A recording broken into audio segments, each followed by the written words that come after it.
తెలంగాణ ఆత్మగౌరవాన్ని కించపరిచేలా మాట్లాడిన BJP MP Tejaswi సూర్యపై మాజీ మంత్రి జోగు రామన్న తీవ్ర ఆగ్రహం వ్యక్తం చేశారు.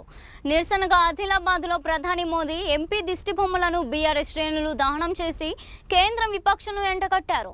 డీలిమిటేషన్ సాగుతో మహిళా రిజర్వేషన్ బిల్లు విషయంలో కేంద్రం మోసం చేస్తుందని రామన్న ధ్వజమెత్తారు. స్థానిక ఎంపీలు నోరు మెదపకపోవడం సిగ్గుచేటని, తక్షణమే తెలంగాణ ప్రజలకు క్షమాపణ చెప్పాలని ఆయన డిమాండ్ చేశారు.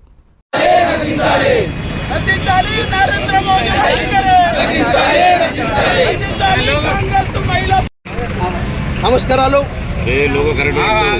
ఈరోజు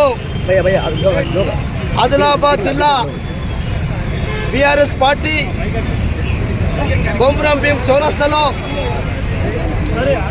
ఈ భారతీయ జనతా పార్టీ తెలంగాణ పట్ల విషం జిమ్ముతూ తెలంగాణ ప్రజల్ని నిండు పార్లమెంట్లో అవమానపరిచినటువంటి భారతీయ జనతా పార్టీని ఈరోజు తీవ్రంగా ఆ వ్యాఖ్యల్ని ఖండిస్తున్నాం.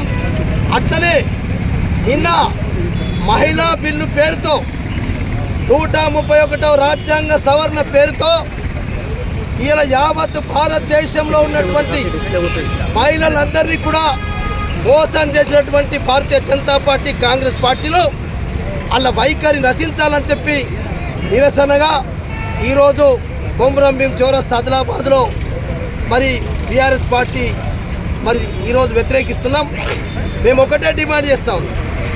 ఇవాళ అనేక సందర్భాల్లో ఒక్కసారే కాదు, నరేంద్ర మోడీ గారితో సహా అమిత్ షాతో పాటు లాస్ట్కు నిన్న తేజస్వి సూర్య కూడా తెలంగాణ రాష్ట్రం ఏర్పడడం అంటే ఆ రోజు ఏదైతే మరి పాకిస్తాన్ని ఏ విధంగా ఇండియా నుంచి విభజించిందో ఇలా పాకిస్తాన్తో పోల్చినటువంటి తేజస్వి సూర్య నిండు పార్లమెంట్లో మాట్లాడడం అది యావత్తు మరి తెలంగాణ ప్రజలకే అవమానం అని చెప్పి ఇప్పటికైనా నరేంద్ర మోడీ గారు అర్థం చేసుకోవాలి.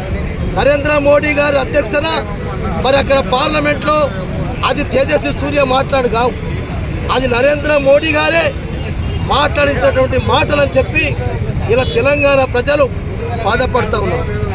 ఒకసారి మాట్లాడతారు నరేంద్ర మోడీ, తల్లిని చంపి బిడ్డను వేరు చేసిందని చెప్పి నరేంద్ర మోడీ మాట్లాడతాడు. అమిత్ షా మాట్లాడతాడు,